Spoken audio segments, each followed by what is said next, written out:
Everyone, this is Manish. Welcome back to YouTube channel corpus students. आज के इस video session में हम बात करने वाले हैं साइंस एंड टेक्नोलॉजी। विज्ञान में जो है ना, तीन चीजें हमको बहुत ज्यादा पढ़ने में वेटेज के हिसाब से लिख रहा हूँ। पहला नंबर हमको जो है बायोलॉजी, जो है बायोलॉजी से यहाँ से क्वेश्चन पूछ जाते हैं, जिसको हम बोलते हैं जीव विज्ञान। ठीक है, जीव विज्ञान। दूसरा नंबर जो है ना, ये केमिस्ट्री से क्वेश्चन पूछ जाते हैं, जिसको हम बोलते हैं रसायन विज्ञान। ठीक है, और तीसरा जो है फिजिक्स से क्वेश्चन पूछे जाते हैं, जिसको बोलते हैं भौतिक विज्ञान।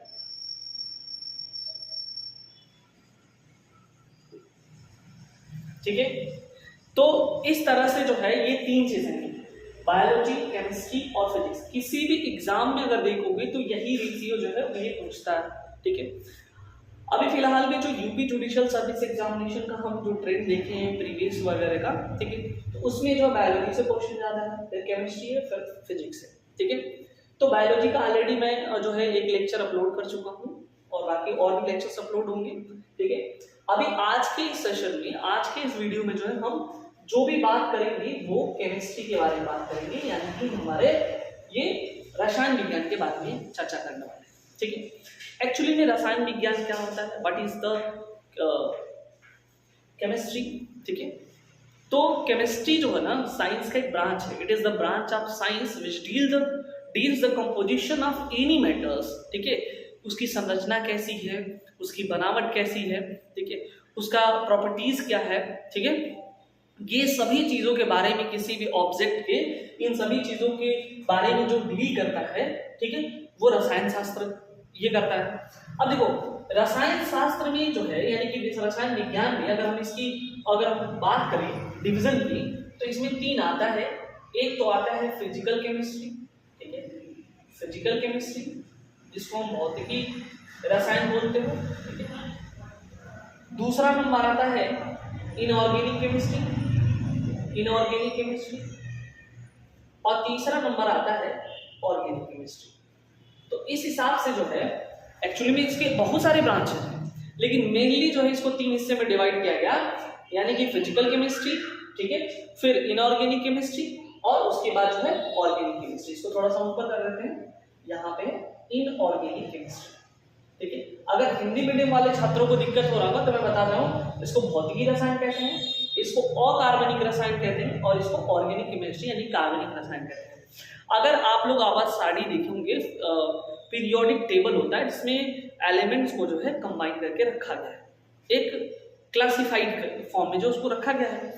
तो उसमें जो है टोटल 118 तत्व है, 118 एलिमेंट है। एक चीज याद रखना, 118 तत्व। वैसे तो और भी तत्वों की डिस्कवरी हो चुकी है, लेकिन अगर हम पीरियोडिक टेबल की बात करते हैं तो ये जो है 118 तत्व है। उन 118 तत्वों में से एक तत्व जो है ना कार्बन है। एक तत्व क्या है? कार्बन है, और उसी कार्बन को हमको पढ़ना है। कार्बन और उससे रिलेटेड वो जो भी कंपाउंड बनाता है उसके बारे में स्टडी करते हैं। तो उसके लिए एक अलग से जो है एक केमिस्ट्री जो है ब्रांच बन गया, जिसको बोलते हैं हम लोग ऑर्गेनिक केमिस्ट्री, यानी कि जिसे ही हम बोलते हैं क्या, हम लोग बोलते हैं कार्बनिक रसायन। ठीक है, एक चीज याद रखना, बाकी जितनी भी चीजें हैं उनको जो हम अकार्बनिक रसायन के बारे में पढ़ते हैं। याद है, क्लियर हुआ? तो एक्चुअली में ये जो भी चीज मैं यहाँ पे अभी डिस्कस किया हूँ फिलहाल में, ये तो बेसिक बातें हैं कि भाई हम केमिस्ट्री स्टार्ट करने जा रहे हैं, तो केमिस्ट्री में कुछ जो है बुनियादी बातें होती है, कुछ इंट्रोडक्टरी पोर्शन होता है, उसको एग्जैक्ट जो केमिस्ट्री का एकदम जीरो लेवल होता है वहां से मैं स्टार्ट करूंगा। ये मैं मान के चलूंगा कि आपका जो है बेस एकदम जीरो है, क्योंकि जिन बच्चों को नहीं आता है, जिन बच्चों को साइंस नहीं आता है, उनको मैं मान के चलता हूँ कि उनको एकदम बिल्कुल जो है समझ में आएगा।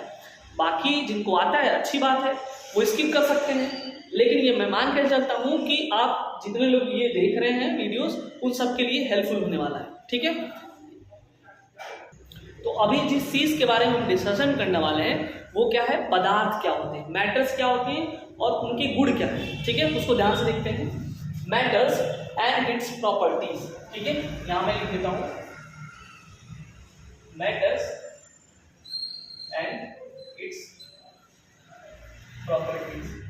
मैं हिंदी इंग्लिश दोनों में लिख रहा हूं ताकि जो है प्रॉब्लम ना हो हिंदी मीडियम के छात्रों के लिए, ठीक है। तो इसको हम बोलते हैं पदार्थ एवं उसके गुण, ठीक है। पदार्थ एवं उसके गुण। देखो इसमें दो चीजें हमको पढ़ना है। पहले तो हमको समझना है कि पदार्थ क्या होते हैं, मैटर क्या होता है। अगर ये बात हम समझ जाएंगे तो उसके गुण को ऑटोमेटिक हम नेक्स्ट देखेंगे, ठीक है। तो सबसे पहले देखो यहाँ पे मैं मैटर्स के बारे में समझता हूं, यानी कि पदार्थ के बारे में, ठीक है। अब ध्यान देना इस बारे में।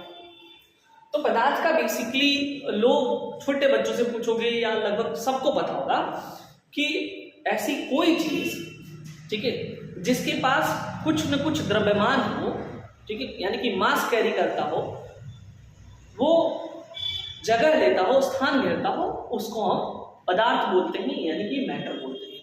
या हम इसको इंग्लिश में बोले दोज ऑब्जेक्ट, या ऐसे बोलते हैं those things which occupy space and having some masses are known as the matter, ठीक है। अगर चाहो लिख लो, ठीक है, those object having some masses and occupying space are called matter। ये कह सकते हो ऐसे कोई वस्तु जो स्थान घेरती हो और वो कुछ न कुछ जगह लेती है, ठीक है। यानी कि हम कह सकते हैं स्थान घेरती हो, ठीक है, पहला पॉइंट हो गया। और स्थान घेरती हो और उसके पास द्रव्यमान, तो हम उसको जो है क्या बोलेंगे, मैटर बोलेंगे, ठीक है। लेकिन अगर फाइनली जो अगर दूसरी भाषा में हम कहना चाहें तो एक चीज ध्यान से देखो कि कोई भी पदार्थ जिनको हम छू सकते हो, टच कर सकते हो, या हम अपनी ज्ञानेंद्रियों के द्वारा से हम उसको पहचान कर सकते हो, फील कर सकते हो, ठीक है, उनके पास कुछ न कुछ आयतन हो, वॉल्यूम हो, शेप एंड साइज हो, देन इट्स कॉल्ड मैटर। उन सभी चीजों को हम द्रव्य या पदार्थ कह सकते हैं। एक्चुअली देखो इसको द्रव्य भी कहा जाता है, द्रव नहीं है, तो कंफ्यूज ना हो ना, कहीं कहीं जो है द्रव्य लिखा हुआ है, द्रव्य या पदार्थ दोनों बात एक ही होता है, ठीक है। तो संसार में, दुनिया में, या अपने चारों तरफ कहीं भी देखो, कोई भी चीज, जैसे मेरे पास ये मार्कर है तो ये एक पदार्थ है, ठीक है, एक मैटर है। क्यों मैटर है? देखो इसके पास कुछ न कुछ जो है वॉल्यूम है, इसके पास कुछ न कुछ शेप एंड साइज है, इसका वजन है, and also having some masses, ठीक है, और ये कुछ न कुछ स्थान जरूर घेर के रखा हुआ है। इसलिए हम इसको क्या बोलते हैं, इसको बोलते हैं ये पदार्थ है, ये द्रव्य है, ये मैटर है, ठीक है। अगर किसी को इसमें कोई डाउट हो तो आप जो है कमेंट सेक्शन में कमेंट करके बता दें, ठीक है। और वीडियोस अगर अच्छा लग रहा हो तो प्लीज सब्सक्राइब जरूर कर दें, दोस्तों को शेयर करना ना भूलें। ये हमारा जो मेन मोटो है ना, देखो पूरी साइंस को बेसिक से मैं पूरी कंपाइल करके आपको वीडियोस दे दूंगा प्लेलिस्ट में। बायोलॉजी का अलग आपको मिल जाएगा, केमिस्ट्री का अलग मिल जाएगा। जब तक वैकेंसी जो आ जाएगी, फॉर्म भरा जाएगा, तब तक मैं पूरी एकदम उसकी जिस्ट निकाल करके आपको दे दूंगा। और साथ ही साथ जो है मैं पूरा बहुत अब तक जितनी साइंस क्वेश्चन पूछे गए उसका मैं PYQ भी करा दूंगा, ठीक है। तो ज्यादा से ज्यादा जो है इस चैनल को जो है सब्सक्राइब करें और शेयर करना ना भूलें। तो आई होप ये चीज समझ में आया कि मैटर्स क्या होते हैं। तो मैटर्स हमने यहाँ पे बेसिकली जो है बता दिया। अब मैटर्स में अगर तुम एग्जाम्पल लिखना चाहो, उदाहरण लिखना चाहो तो लिख लो, ठीक है। यानी कि हम लिख दे मार्कर हो गया, ठीक है, हम टेबल लिख दे, चलो, ठीक है, और भी कुछ लिख सकते हो, चलो वाटर लिख दो, यानी कि पानी हो गया, ठीक है, ऑयल हो गया, ठीक है। दुनिया में हर चीज जो स्थान घेरती हो and also having some masses are known as the matter, उन सभी चीजों को हम क्या बोलेंगे, मैटर बोलेंगे। तो पहली चीज पदार्थ के बारे में ये समझ में आ गया, ठीक है। देखो यहाँ सारा चीज हुआ है, ठीक है। तो देखो पदार्थ के बारे में एक और कहानी है, ठीक है। लोग कहते हैं कि दुनिया की कोई भी चीज जो है 5 तत्वों से मिलकर बनी हुई है। 5 तत्वों से मिल बना शरीर, ये क्वेश्चन अधिकतर जो है आपको सुनने को मिल जाएगा कि हर ये 5 तत्वों में हमारी शरीर भी 5 तत्वों में विलीन हो जाएगी, ठीक है, ये कहा जाता है, ठीक है। तो 5 तत्व 5 एलिमेंट्स कौन है, यानी कि ये कह सकते हो कोई भी पदार्थ जो है ना 5 एलिमेंट से मिलकर बना हुआ है, 5 तत्वों से मिलकर के बना है। वो कौन कौन से हैं? तो पहला याद रखना, देखो भाई, पृथ्वी हो गई, दूसरा नंबर जल हो गया, तीसरा नंबर वायु हो गया, ठीक है, पृथ्वी हो गई, जल हो गया, वायु हो गया, ठीक है, चौथा नंबर जमीन यानी कि भूमि होगी, मृदा, ठीक है, ये भी कह सकते हो, ठीक है, फिर आग हो गया पांचवा नंबर, ठीक है, आग हो गया। तो ये 5 तत्वों से मिलकर के हमारा शरीर बना हुआ है, या ये कह लो कि कोई भी जो ऑब्जेक्ट है वो मिलकर बना है। अर्थ, फायर, उसके बाद एयर, लैंड, वाटर, ठीक है। अगर हिंदी वाले इंग्लिश मीडियम वाले चाहें तो सबको पता ही होगा, अर्थ हो गया, ठीक है, फायर हो गया, है ना, वो वाला फायर नहीं, पुष्प वाला फायर नहीं, ठीक है, फ्लावर ये है, अर्थ है, फायर है, उसके बाद क्या है, वाटर है, ठीक है, वाटर हो गया, अर्थ हो गया, फायर हो गया, वाटर हो गया, उसके बाद क्या हो गया, लैंड हो गया, 3 हो गया, 4 हो गया, और उसके बाद क्या हो गया, एयर हो गया।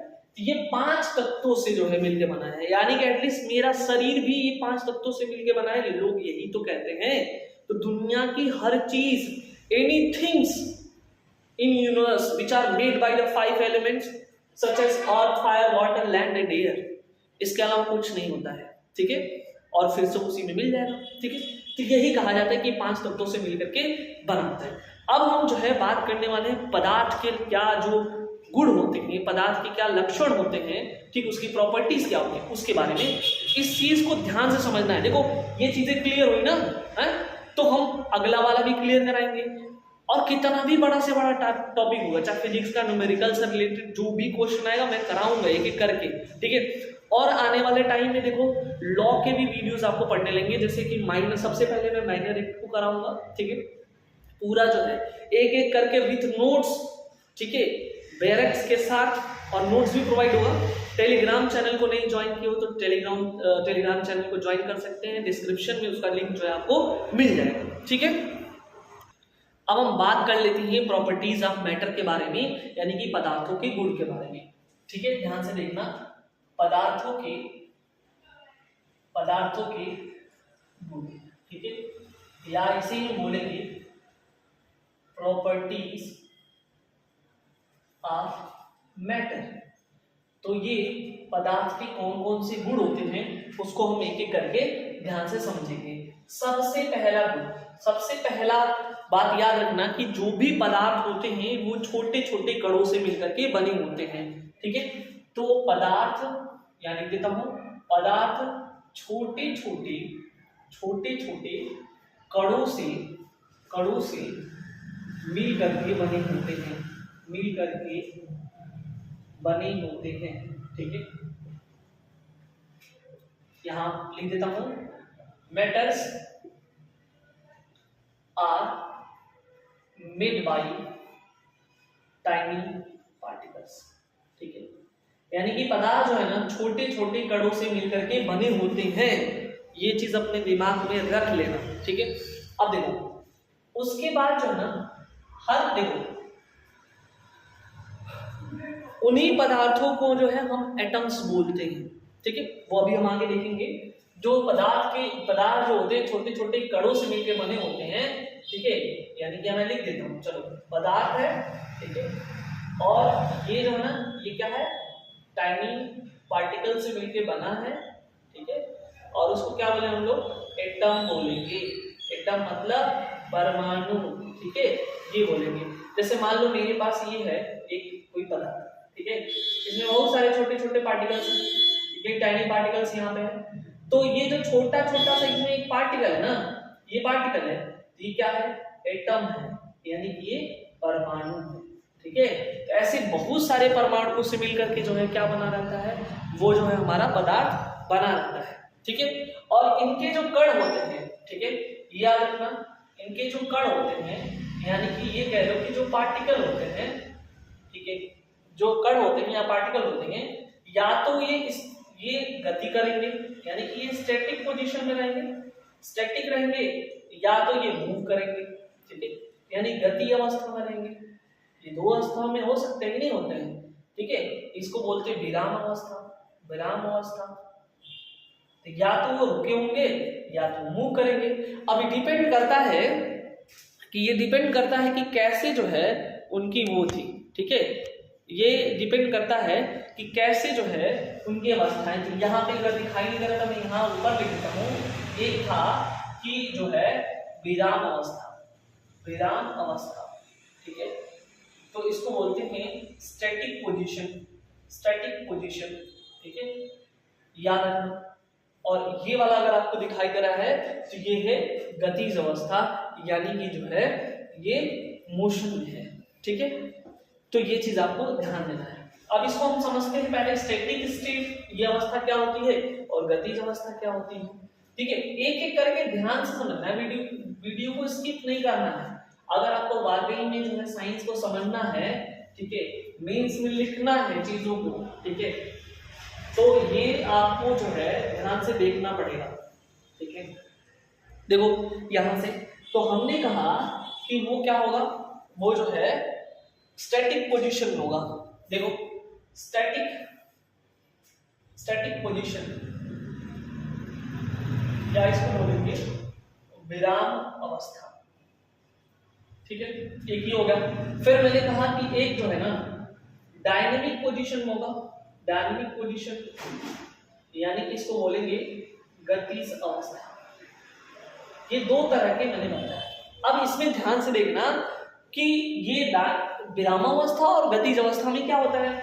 अगर मान लो मेरे पास कोई सॉलिड है, ये हम बनाते हैं क्यूब, ठीक है, या ध्यान से देखना ये क्या है, ये क्यूब है, क्यूब मतलब घन। अब ये जो घन है ना ये हमारा सॉलिड है यानी कि ठोस है। इसके जो पार्टिकल्स होंगे, ठीक है, ये जो भी पार्टिकल्स हैं यहां पे ऐसे इसके पार्टिकल्स रहेंगे,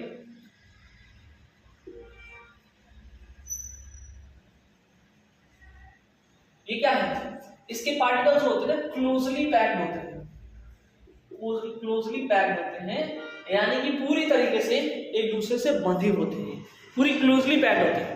तो मूव कर पाएंगे ये इधर उधर हिलडुल पंप कर पाएंगे नहीं ना, इसलिए इसके जो पार्टिकल्स होते हैं, इसके जो कण होते हैं, इसके जो एटम्स होते हैं, इसके जो परमाणु होते हैं वो फिक्स होते हैं, वो मूव नहीं कर सकते। तो यही मैंने लिखा वो विराम, आराम कर, आराम की अवस्था। देखो विराम की अवस्था में है कि नहीं, कोई दिक्कत इसमें। लेकिन वहीं पे अगर मैं इसकी बात कर लूं, चलो गैस के केस में बात कर लूं, लिक्विड के केस में बात कर लूं, तो इनके वाले जो है ना क्या करते हैं, इधर उधर मूव करते हैं। लिक्विड वाले के जो पार्टिकल्स होते हैं उनके बीच जो है ना दूरी होती है, वो थोड़ी दूर दूर होते हैं, है ना। और गैस वाले तो बहुत ही दूर दूर होते हैं, ये गैस के पार्टिकल है, ठीक है। तो इनमें जो है ना मोशन होता है, ये डायनेमिक होते हैं। तो ऑप्शन अगर आपके पास आए कि अणुओं की स्थिति के हिसाब से क्रम से जो है आप लगाइए उसको। इस तरह से क्वेश्चन अगर आप पूछिए कि पदार्थ के जो अणु हैं, जो पार्टिकल्स हैं, उनको जो है आप उनके जो है उनको क्रम से अरेंज करिए। तो सबसे पहले देखो ये तो बिल्कुल स्टैटिक होगा, मतलब शांत रहेगा, तो सॉलिड वाला रहेगा। उससे थोड़ा सा एग्रेसिव नेचर कौन होगा, लिक्विड होगा। और सबसे एग्रेसिव नेचर कौन होगा, गैस होगा। तो सॉलिड, लिक्विड, गैस, इस तरह से। यहाँ तक आपको आई होप चीजें समझ में आ रही होंगी। कोई दिक्कत परेशानी, ठीक है, वो तो बता दीजिए, ठीक है। कमेंट सेक्शन में जरूर कमेंट करके बताना कि ये वीडियो जो आपके लिए किस तरह से हेल्पफुल रहा है, ठीक है, याद रखना। अच्छा, अब एक चीज और इसकी गुण देखो। हमने कहा कि जो हमारे पास ये कण दिए हुए हैं, जो पार्टिकल्स दिए हुए हैं, उनके अणुओं के मध्य जो है जगह खाली है, स्थान खाली है। देखो यहाँ पे एक्चुअली में हमने बता तो दिया क्लोजली पैक्ड, मूव नहीं करते, लेकिन इनके बीच स्पेस रहता है, ठीक है, इनके बीच जगह खाली रहती है। कैसे खाली रहता है मैं बता दूं। देखो यहाँ पे मान लो एक अणु यहाँ पे है, एक अणु यहाँ पे है, तो जब तीसरा अणु आएगा ऐसे यहाँ पे, तो बताओ ये बीच में जगह खाली हो कि नहीं खाली होगा, या मैं ऐसे काला काला टाइप कर दूं, ये वाला जगह खाली हो गया है यहाँ पे, थोड़ा सा बड़ा बनाता हूँ, देखो यहाँ पे ऐसे, यहाँ पे ऐसे, ठीक है। जब ये वाला बना, ये वाला देखो, ये वाला बीच में खाली है ना, ये खाली है, इसको बोलते हैं रिक्त स्थान, रिक्त स्थान, ठीक है, या इसी को बोलते हैं वॉइड, ठीक है। यानी कि यहाँ खाली जगह है, यानी कि ठोस के बीच खाली जगह है, इन दोनों के बीच तो बहुत दूरी दूरी है, तो इनके बीच तो ऐसे ही खाली जगह है। तो जो खाली जगह होता है ना, उनको एक नाम से हम लोग बुलाते हैं, उनको बोलते हैं हम लोग, देखो इनको बोलते हैं अंतर आणविक रिक्त, देखो अंतर आणविक रिक्त। अब रिक्तियां दो प्रकार की, यानी वाइड दो तरह के होते हैं, यहां मैं लिख देता हूं, ठीक है। वाइड दो तरह का हो गया, वाइड जो है दो तरह का हो गया, ठीक है। एक हो गया अंतर आणविक रिक्त, जिसको बोलते हैं हम लोग इंटर मॉलिक्यूलर वाइड, ठीक है। दूसरा नंबर आता है अंतरा आणविक, अंतरा आणविक रिक्त, इसको बोलते हैं इंट्रा, बस वही लगा देना इंट्रा, इंट्रा मॉलिक्यूलर वाइड। अब यहाँ पे समझने वाली बात ये है कि किसमें इंटर होगा, किसमें इंट्रा होगा। मैंने तो ये बता दिया कि भाई इनके बीच अणुओं के बीच, वो परमाणुओं के बीच जगह खाली रहता है, स्पेस खाली रहता है, उस स्पेस को ही हम बोलते हैं क्या, उस स्पेस को हम बोलते हैं वॉइड, ठीक है। वो वॉइड मतलब रिक्त स्थान, ठीक है। और वो रिक्त स्थान जो है दो होते हैं, अंतराणविक और अंतराणविक। अब इन दोनों को ध्यान से समझ लो, कैसे समझेंगे इसको थोड़ा सा मैं पेश करता हूं, ठीक है। अंतराणविक और अंतराणविक क्या होते हैं, ध्यान से समझना इसको। तो कहा जाता है कि जब एक ही परमाणुओं के बीच, ठीक है, अगर जगह खाली हो, स्पेस खाली, एक ही सिंगल टाइप के, तो उसको हम बोलेंगे अंतराणविक। लेकिन अगर डिफरेंट टाइप्स के मटेरियल्स मिला हो और उनके बीच स्पेस खाली हो, उसको हम बोलेंगे अंतराणविक। अब इसको हम कैसे समझेंगे, तो मान लो अगर मेरे पास जो है चीनी है, चीनी के पार्टिकल्स है, सोचो अगर एक डब्बे में हम बंद करके रखे हो या कोई और चीज ले लो, तो उनके बीच जो है स्पेसेस खाली होंगे ना। अच्छा चीनी को छोड़ दो, कोई और ले लो, कोई सॉलिड मटेरियल ले लो, ठीक है। तो जैसे मान लो कि कोई ये क्यूब सी है, ये ले लो, ये क्यूब ही है, तो ये क्यूब तो बहुत सारे एटम से मिलकर बना होगा। तो उन एटम्स के बीच आपस में जो स्पेस खाली होगा ना, सेम टाइप एटम, ऐसे लिख लो, the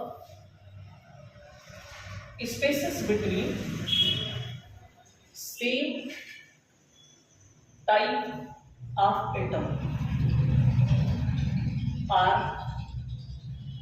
known as intermolecular space, ठीक है। तो ये इंटर मॉलिक्यूलर स्पेस हो जाएगा, ठीक है। लेकिन अगर वो डिफरेंट टाइप का रहेगा, जैसे मान लो हम क्या किए यहाँ पे, ऐसे ले लो, इसमें हमने क्या किया, ये मेरे पास H2O है, पानी है, और इसमें मैंने क्या किया, चीनी घोल दिया, देखो ऐसे चीनी के पार्टिकल्स मिल रहे हैं। तो क्या हुआ, यहाँ पे दो चीज आ गई, यानी कि यहाँ पे तो शुगर भी है प्लस H2O भी है, तो दोनों के तो एटम्स डिफरेंट होंगे ना, फिर भी जुड़ रहे हैं और उनके बीच भी स्पेस खाली है। तो यहाँ पे क्या होगा ना, डिफरेंट है, डिफरेंट एटम के बीच अगर रह गया स्पेस, तो उसको बोलेंगे हम इंट्रा, क्या बोलेंगे, इंट्रा मॉलिक्यूलर स्पेस, ठीक है। उसको क्या बोलेंगे, इंट्रा मॉलिक्यूलर स्पेस, या इसे ही हम बोलेंगे अंतरा आणविक स्थान। और इसमें क्या होगा, अंतर आणविक स्थान। तो बताओ इसमें कोई दिक्कत, अंतर आणविक स्थान और अंतरा आणविक स्थान। अब एक चीज और मैं बता दूं, इन स्थान की वजह से एक और चीज क्रिएट हो जाता है। अब इसमें तो नहीं है, चलो इसमें थका दो, है ना। लिक्विड के केस में अगर हम बात करें, तो इन्हीं जगहों के वजह से जो है उनके अणुओं के बीच, है ना, टकराव हो जाता है, ठीक है। और टकराव के वजह से ही उनकी जो फ्लूइड की कैरेक्टर्स आती है, ठीक है। फ्लूइडिटी यानी जिसको बोलते हैं तरलता, तरलता, ठीक है। कोई चीज तरल है, इसको कैसे हम बता सकते हैं? तो जैसे ही वो गिरेगा वो बहने लगेगा, फ्लो करने लगेगा। और कोई चीज फ्लो इसलिए करता है क्योंकि उनके बीच जो स्पेसेस रहते हैं, उनके अणुओं के बीच जो स्पेसेस खाली जगह रहता है, रिक्त स्थान रहते हैं, इनकी वजह से उसके जो कण हैं, उनके जो पार्टिकल्स आपस में कोलाइड करने लगते हैं। और जब कोलाइड करने लगते हैं तो इसलिए जो है वो फ्लो के कैरेक्टर शो करते हैं। तो आई होप और जो है ये चीजें आपको समझ में आ रही होंगी, ठीक है। अब हम बात कर लेते हैं, ये तो हमारी प्रॉपर्टीज हो गई, मतलब आई मीन की जो है पदार्थ क्या होता है और पदार्थों के जो गुणधर्म होते हैं, प्रॉपर्टीज होती है, कैरेक्टर होता है, उसके बारे में हमने डिस्कस किया, ठीक है। अब हम जो है बात करने वाले हैं कि एटम्स क्या होते हैं, ठीक है, क्योंकि यहां से क्वेश्चन आता है और इसको समझ लेना जरूरी है हमको अच्छे से। एटम यानी कि परमाणु, ठीक तो बना परमाणु, एटम यानी कि परमाणु। अब देखो एटम या परमाणु जो है किस चीज से बना हुआ है, ठीक है। तो ये जो है एक ग्रीक भाषा से बना हुआ है जिसका नाम है एटोमियो, ठीक है। एक ग्रीक वर्ड से बना है जिसका नाम मतलब होता है एटोमियो। ये क्या है? एटोमियो, जिसका मतलब होता है, इसका मीन्स होता है अनब्रेकेबल, अनब्रेकेबल, अनब्रेकेबल, ठीक है। या इसको बोलते हो अनडिविजिबल, या इसको बोलते हो अविभाज्य, हिंदी में अविभाज्य, यानी कि जिसको विभाजित नहीं किया जा सकता है, जिसको तोड़ा नहीं जा सकता है, उसको हम बोलते हैं एटम। ये ग्रीक भाषा में। तो क्वेश्चन अगर पूछ दे खुदा न खास्ता कि जो एटम है वो ग्रीक भाषा के किस शब्द से मिलकर बना है, तो वो है आपका एटोमियो, जिसको हम विभाजित नहीं किए कर सकते, उसको हम बोलते हैं क्या? एटम्स। यहां तक बताओ समझ में आया कि नहीं आया? ठीक है। अब देखो, लेकिन ये कॉन्सेप्ट ज्यादा दिन तक नहीं चला, ठीक है। बहुत से जो है डाल्टन आए, डाल्टन ने जो एटम से रिलेटेड बहुत सारी चीजें दी, है ना, लेकिन ये ज्यादा दिन तक नहीं चला। फिर आगे चल करके जो है एटम ब्रेक हो गया, ठीक है। यानी कि एटम जो है ना, यानी कि परमाणु, वो दो हिस्से में टूट गया, ठीक है। एक स्टेबल, दूसरा अनस्टेबल पार्टिकल। यहां पे मैं लिख देता हूं, आई थिंक वहां वो नहीं हो रहा होगा। एटम यानी कि परमाणु, ये आगे चल करके दो हिस्से में टूट गया, ठीक है। एक जो है स्टेबल पार्टिकल कहलाया और दूसरा जो है अनस्टेबल पार्टिकल। तो पहले मैं अनस्टेबल पार्टिकल लिखता हूं, अनस्टेबल पार्टिकल, ठीक है। याद रखना, जो अस्थाई कण में टूटा, ठीक है। और ये जो है स्टेबल पार्टिकल में टूटा, ठीक है, जिसे हम स्थायी कण कहेंगे, जिसे हम क्या बोलेंगे? स्थायी कण कहेंगे। तो यहाँ पे क्या हुआ? यहाँ पे जो है ये जो एटम से जो परमाणु है वो क्या हुआ? पहले तो ये बताया गया इट्स नॉट ब्रेकेबल, ये इनडिविजिबल है, इसे विभाजित नहीं किया जा सकता, अविभाज्य है। लेकिन आगे चल करके जैसे ही कुछ महान योद्धा साइंटिस्ट आते हैं और इसको जो है अपना रिसर्च करके बताते हैं, नहीं नहीं नहीं नहीं, नहीं ये तो टूट सकता है, और तोड़ के भी दिखा भी दिया। अनस्टेबल पार्टिकल और स्टेबल पार्टिकल में तोड़ दिया। आज के डेट में भी उसका नाम एटम ही है, ये सोच लो। जबकि उसका मतलब किस नाम से पढ़ा था? एटम किस कॉन्सेप्ट को लेके पढ़ा था? मतलब वो विभाजित नहीं हो सकता ना, फिर उसके बाद आगे नाम बदल देना चाहिए। लेकिन नहीं, जो नाम पड़ गया वो पड़ गया। समझ लो बात को? तो वो ऐसा होता है ना कि गांव में अगर नाम पड़ गया कोई, सपोज कर लो पप्पू, चिंटू, मिंटू, कुछ भी पड़ गया है, तो वो तो नाम वही रहेगा, है ना। कुछ कैरेक्टर देख करके डाल दिए, नटखट पना बच्चे का। कई बार ऐसे होता है, बच्चों का नामकरण जो है पड़ जाता है, कल के वो IAS हो गया तो गांव में उसका दूसरा नाम बुलाया जाएगा क्या? गांव वाले तो उसी नाम से जानते हैं, कि जो है चिंटू आईएएस हो गए हैं, पिंटू आईएएस हो गए हैं, है ना। तो इस बात को ध्यान से समझो कि एटम का नाम तब था, मतलब इनडिविजिबल था, अविभाज्य था, उसको तोड़ा नहीं जा सकता था। लेकिन आगे चल करके जब इसकी ब्रेक कर दिया गया, इसको तोड़ भी दिया गया, तब इसका नाम बदला नहीं गया, नाम उसका वही का वही है। तो ये चीज समझो, यानी कि अनस्टेबल पार्टिकल और ये स्टेबल पार्टिकल में टूट गया। अब यहां से क्वेश्चन ध्यान से देखना, अगर प्रीवियस ईयर का क्वेश्चन पेपर उठा के देखो यूपी जुडिशरी का, तो अनस्टेबल पार्टिकल से क्वेश्चन पूछा था, पॉजिट्रॉन के बारे में पूछ दिया था। समझ रहे हो बात को?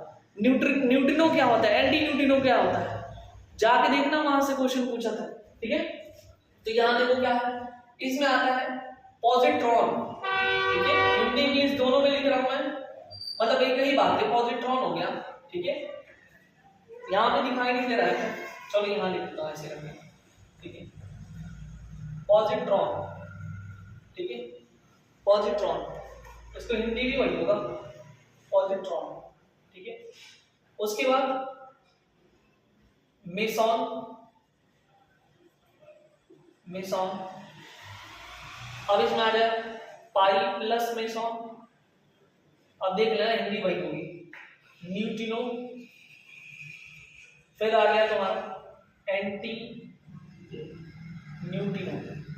ठीक है, तो देखो यहां पे जो है इसके पॉजिट्रॉन, मेसॉन, उसके बाद जो है पाई प्लस मेसॉन, न्यूट्रिनो और एंटी न्यूट्रिनो।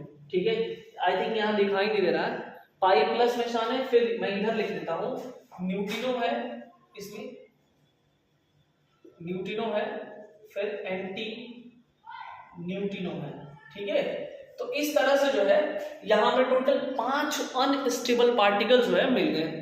ठीक है, तो ये लंबे टाइम तक रहते नहीं है। ठीक है, ये खत्म हो जाते हैं, इसीलिए इसको अस्थायी बोला जाता है। तो जो मेन कॉन्स्टिट्यूएंट पार्टिकल होते हैं ना, जो किसी भी एटम की, परमाणु की अस्तित्व के बारे में अगर वो न रहे तो उनकी अस्तित्व ही खत्म हो जाएगी, वो है यहाँ पे।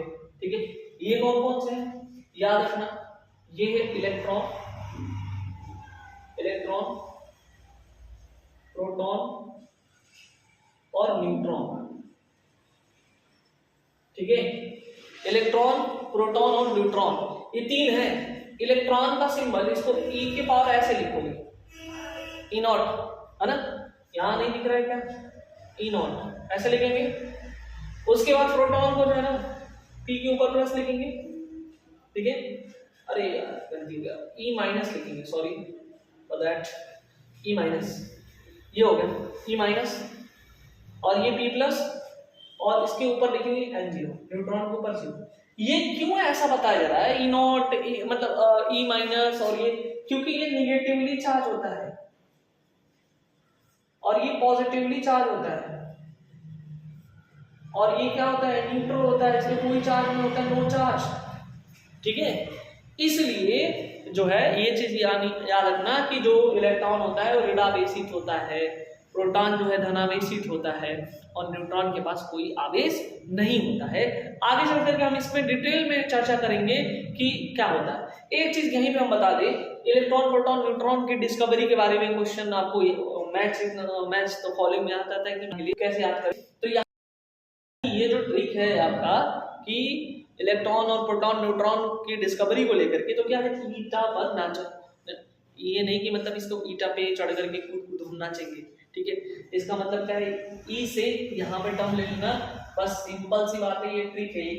ई से इलेक्ट्रॉन हो गया, क्या हो गया, इलेक्ट्रॉन हो गया, ये वाले बड़ी लेगी। टा से जो है थॉमसन हो गया, या थॉमसन भी कह सकते हो। और से प्रोटॉन हो गया, और र से रदरफोर्ड हो गया।